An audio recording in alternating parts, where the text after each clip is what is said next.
Les citoyens ont le droit de savoir et ils ont cette soif de vouloir comprendre ce qui est en train de se passer dans le pays. Et en effet, quand les premiers ministres, puisque ça avait commencé quand Édouard Philippe était venu pour le plan de déconfinement, mais à chaque fois que Castex vient, c'est sur le principe de l'article 50-1. Ça veut dire quoi? Ça veut dire que quel que soit le vote des parlementaires, et même si 100% des sénateurs et 100% des députés à l'Assemblée nationale votent contre, le gouvernement, l'exécutif, fait ce qu'il veut. Qu'il y ait encore des gens qui puissent parler d'une démocratie quand on empêche une députée et on lui dit même attention, peut-être vous n'entrez pas à l'Assemblée demain matin. Parce qu'elle était avec des gens sans masque, parce qu'il y avait des gens qui sont approchés de nous et qu'on pouvait être contaminés comme des pestiférés. Il manque simplement les poils jaunes. On est là. Et voilà ce que je dis aujourd'hui de ce pays qui me fait honte.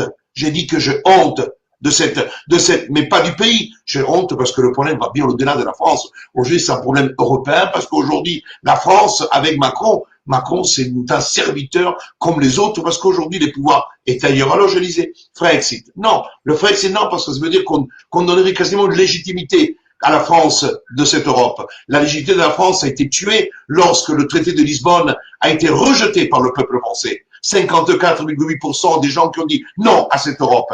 Et les politiques au service de la gouvernance mondiale ont fait voter l'approbation du traité de Lisbonne qui nous a foutu dans cette Europe technocrate et au service effectivement des GAFA, des Big Pharma, des Big Data, du grand capitalisme qui effectivement tentaculaire détient aujourd'hui. Peut-être aujourd'hui, oui, il faut sortir de cette Europe. Peut-être il faut la quitter.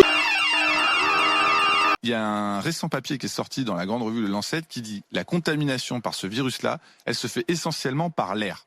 Et les physiciens vous disent que si c'est une contamination par l'air, elle ne peut pas avoir lieu en extérieur. C'est mis dans des équations et il y a un élément de cette équation qui est le volume d'air que vous avez autour de vous. Donc en extérieur, vous ne pouvez pas contaminer les gens par aérosol. Donc il faut arrêter chaque matin de montrer des images de gens qui se retrouvent dehors parce que ça n'a... Et d'ailleurs, on n'a jamais vu que ça a entraîné des contaminations. Mais pardon Martin, mais alors pourquoi on nous impose le port du masque depuis maintenant de longs mois à l'extérieur, quel que soit d'ailleurs l'endroit où on est? Parce qu'on n'ose pas se dédire. Quand vous avez obligé les gens à porter pendant 1 an un masque en extérieur, il faut que vous prépariez l'opinion avant de leur dire que finalement ça servait à rien. Mais quasiment, alors là pour le coup tous les épidémiologistes interrogés, y compris Antoine Flahault qui est quand même pas vraiment un rassuriste, qui est plutôt un enfermiste, dit que le masque en extérieur ça sert à rien. Donc je sais pas quand est-ce qu'on attend pour dire aux gens bah, finalement ça servait à rien. Au lieu de ça, il paraît qu'il y a des arrêtés pour porter le masque cet été sur la plage.